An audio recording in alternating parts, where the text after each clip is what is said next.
सम्यक कृति को संस्कृति कहते हैं और उस संस्कृति को हम तक जो पहुंचाते हैं उन परमोपकारी तीर्थंकर भगवान के लिए, गुरुजनों के लिए हमारे मन में कृतज्ञता होनी चाहिए, क्योंकि जो कृतज्ञ होते हैं वो किए हुए उपकारों को भूलते नहीं हैं। हम पर चारित्र चक्रवर्ती प्रथमाचार्य श्री शांति सागर जी महाराज के अनन्य उपकार है। उन्होंने संस्कृति को बचाया और संस्कृति को केवल बचाया ही नहीं, हम तक पहुंचाने का भी पुरुषार्थ उन्होंने किया है। वे यदि नहीं होते तो अपनी संस्कृति भी नहीं रहती। जिस संस्कृति को गुरुदेव के परम पुरुषार्थ से हमने प्राप्त किया है, अब जिस आशा से उन्होंने संस्कृति को बुझाकर हम तक पहुंचाया, उन गुरुदेव की आशाओं को हमें पूर्ण करना। यदि भगवान ऋषभदेव से भगवान महावीर पर्यंत चतुर्दशी तीर्थंकर भगवान ने हम पर उपकार किए हैं, जैन धर्म क्या है इस बात को बताया है, तो उसके बाद गुरुओं का क्रम है और गुरुओं के क्रम में पूर्वाचार्यों का तो स्थान है ही, लेकिन हम पूर्वाचार्यों से बहुत दूर हो गए। हमारे पूर्वाचार्य बहुत पहले थे। उन्होंने तीर्थंकर देवों के द्वारा प्रदत्त जो संस्कृति थी उसको उन्होंने शास्त्रों में निबद्ध करके हमको सौंपा है। लेकिन 20वीं शताब्दी के आते आते वे शास्त्र विलुप्त प्राय हो गए थे। अर्थात संस्कृति को समझने के लिए, संस्कृति को जानने के लिए और संस्कृति को अपने जीवन में अपनाने के लिए हमारे पास कोई उपाय नहीं बचा था। ऐसे विकट समय में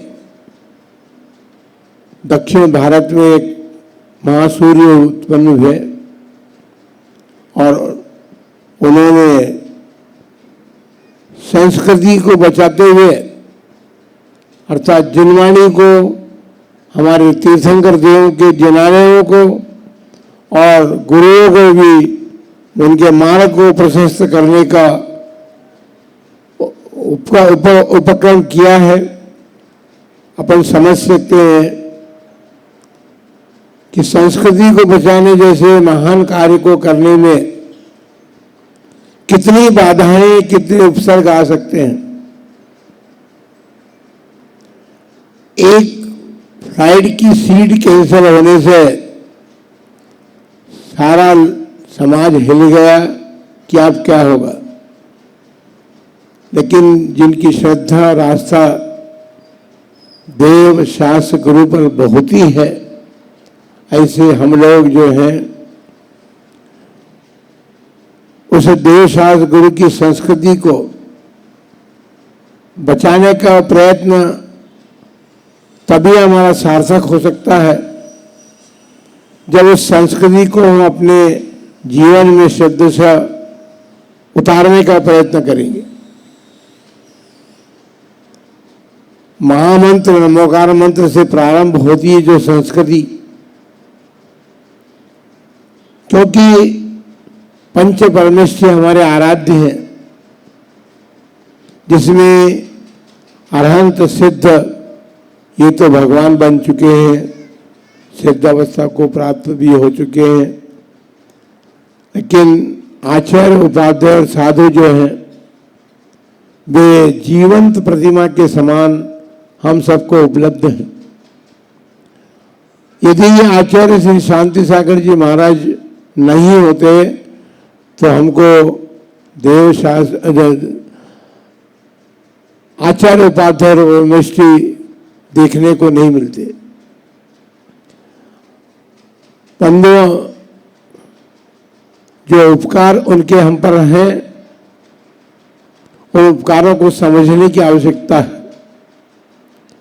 जो सहृदय लोग होते हैं वे ही महापुरुषों के उपकारों को समझ सकते हैं और समझ करके अपने भीतर उतार सकते हैं। उसका मापदंड तो अब सामने आने वाला है। परम पूज्य आचार्य श्री के उपकारों के प्रति हम कितने कृतज्ञ हैं, इसका मापदंड जो है ये शताब्दी महोत्सव जो 1 वर्ष लगभग चलना है, 14 अक्टूबर 2024 से 3 अक्टूबर 2025 तक, इस समय में हमको उन आचार्यों के प्रति अपने विनम्र श्रद्धा सुमन प्रेषित करने हैं कि हे भगवान, आपने जो कुछ हमको दिया है, जो कुछ बचाया है तीर्थंकरों की संस्कृति को, वह संस्कृति आज हमको उपलब्ध है इन जिनालयों के माध्यम से।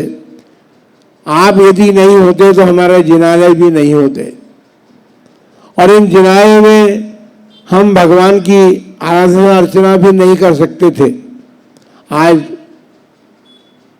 निर्बाध गति से किसी भी प्रकार की बाधाओं को उपस्थित नहीं होने दे करके भी हम जिनालय में विराजित उन तीर्थंकर भगवंतों के दर्शन करते हैं, उनकी पूजा आराधना अर्चना करते हैं और उनके उपदेशों को ग्रहण करने का सौभाग्य जो हमें प्राप्त हो रहा है, ये सौभाग्य को हम इस सौभाग्य को सौभाग्य ही नहीं बना रहने दें।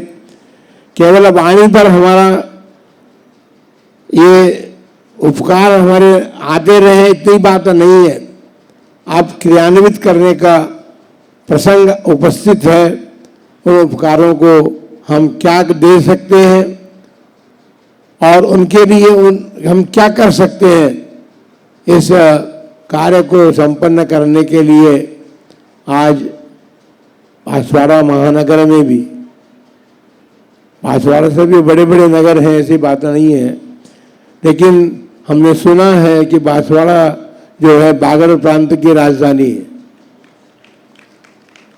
तो इस राजधानी, वैसे नगर तो और भी हैं बागड़ प्रांत में, लेकिन बांसवाड़ा जो है वो बहुत विकास को प्राप्त हो चुका है और विकसित नगर में संघ भी आकर के विराजमान है।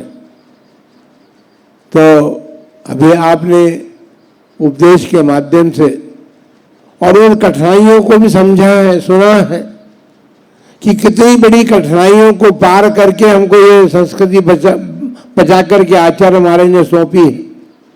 तो इन सब बातों का ध्यान रखते हुए मध्याह्न काल में विचार विमर्श होना है। आप सब लोग आकर के अपने अपने विचार रखें और उस महोत्सव को किस प्रकार हमें संपन्न करना है, क्योंकि घर में छोटा सा विवाह भी होता है तो परिवार के लोग घर में बैठ करके और विचार विमर्श करते हैं और विचार विमर्श के बाद उसको क्रियान्वित करते हैं। क्रियान्वित करके हमने देश में बहुत बड़ा कार्यक्रम देखा है, अयोध्या का राम मंदिर। हम तो महाराज को कहा करते हैं, जब भी गलियों से निकलते हैं तो गलियों के मकानों पर जय श्री राम लिखा हुआ मिलता है। तो हमको लगता है कि अब वो समय आ गया है कि हम भी जय श्री शांति सागरम का उद्घोषण करके अपने अपने घरों को सजाने का प्रयत्न करें और जैन धर्म की ध्वजा को अपने अपने मकानों पर, प्रत्येक मकान पर जैन धर्म की ध्वजा होनी चाहिए। प्रत्येक मकान पर ये उद्घोष लिखा हुआ होना चाहिए, जिससे ये पता चले लोगों को कि भाई लगता है कि जैनों का मकान है। इसके उपक्रम में उसी के साथ कहीं कहीं किसी किसी गांव में जय जिनेन्द्र लिखा गया था, इसलिए कि ये मकान राम अपने भगवान भी हुए, ऐसी कोई बात नहीं है, लेकिन जय श्री राम का मकान हिंदू का मकान है, ऐसा लोग समझते हैं। हम जय जिनेन्द्र लिख करके अपनी बात को, अपनी संस्कृति को बताने का प्रयत्न करते हैं कि हम जिनेन्द्र भगवान के भक्त हैं। तो उन्होंने जय जिनेन्द्र लिख दिया था, जिससे कि आने वाला व्यक्ति जो है, ये जैनियों का मकान है, जिसको पानी की प्यास लगी तो वो वहाँ पर पी करके अपनी प्यास बुझा सकता है। इसी प्रकार हमें आचार्य महाराज के उद्घोष, जो भी मैंने तो अपने मन से बताया है, जो भी आप लोग तय करेंगे और जो होगा वो उद्घोष जरूर समाज के घरों पर लिखा हुआ होना चाहिए और अच्छे रूप में लिखा होना चाहिए, जिससे कि हमारी भावी पीढ़ी भी उस घोष को पढ़ करके हमसे प्रश्न करे कि ये क्यों लिखा गया है अपने मकान पर। तो आप फिर उस कहानी को बताने के लिए सक्षम बन करके उनकी आशाओं को, उनकी इच्छाओं को शांत करने का प्रयत्न कर सके, हमारी ऐसी भावना है। इसलिए मध्याह्न काल की सभा में आप लोग आए और उस कार्य को किस प्रकार संपन्न करना है इस बात को समझें और समझ करके उसमें अपना योगदान दे करके इस महोत्सव को वार्षिक रूप में जो मनाया जाना है उसको संपन्न करने में अपना योगदान दे। इन्हीं मंगलमय भावनाओं के साथ जय बोलो महावीर भगवान की।